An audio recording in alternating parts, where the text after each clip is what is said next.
Citizens United.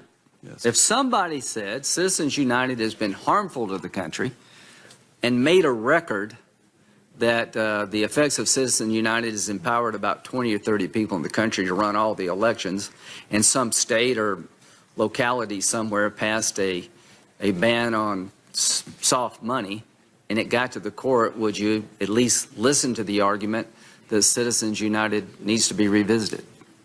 Of course, I listen to all arguments. You have an open mind. You get the briefs and arguments, and some arguments are better than others.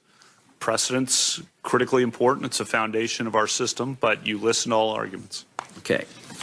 Where were you on September 11th, 2001?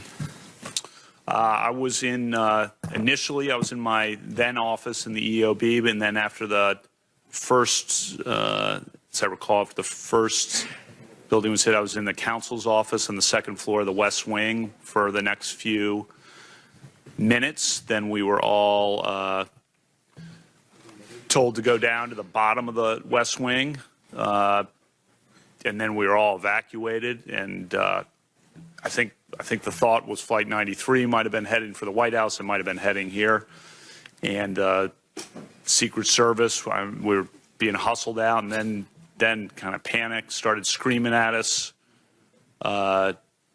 sprint, run, and we sprinted out.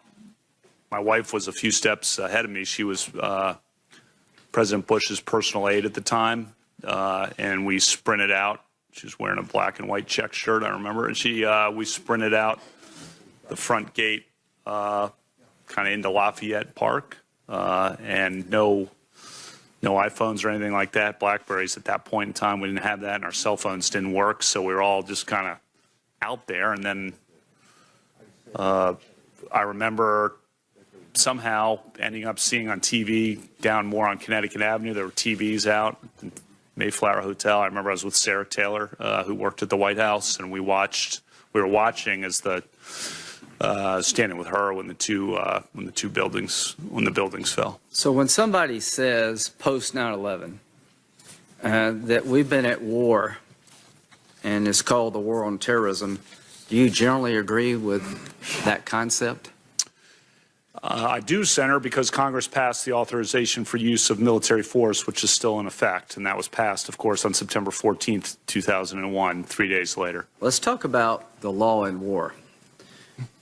Is there a body of law called the law of armed conflict? There is such a body, Senator. Is there a body of law that's called basic criminal law? Yes, Senator. Are there differences between those two bodies of law? Yes, Senator. From an American citizen's point of view, do your constitutional rights follow you? If you're in Paris, does the Fourth Amendment protect you as an American from your own government? From your own government, yes. Okay. So if you're in Afghanistan, do your constitutional rights protect you against your own government? If you're an American in Afghanistan, you have constitutional rights as against the U.S. government.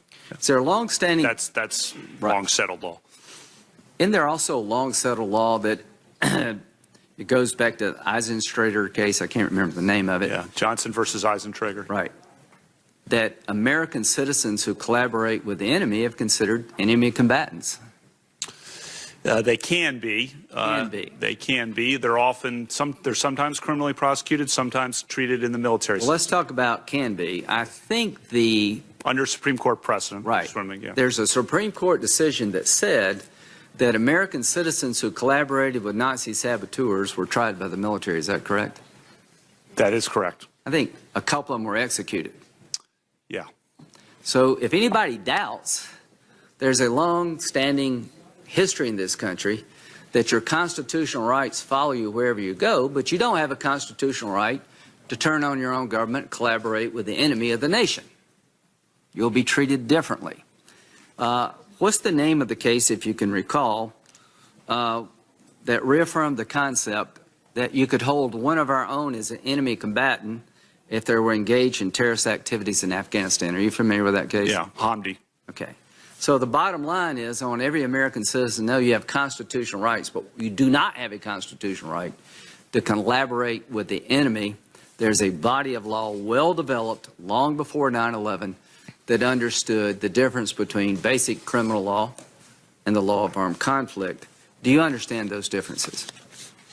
I do understand that they're different bodies of law, of course, Senator. Okay, if you're confirmed, and I believe you will be,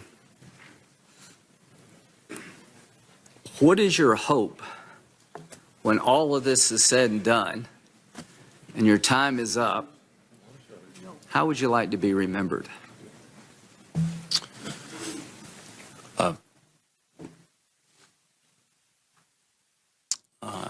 A good dad,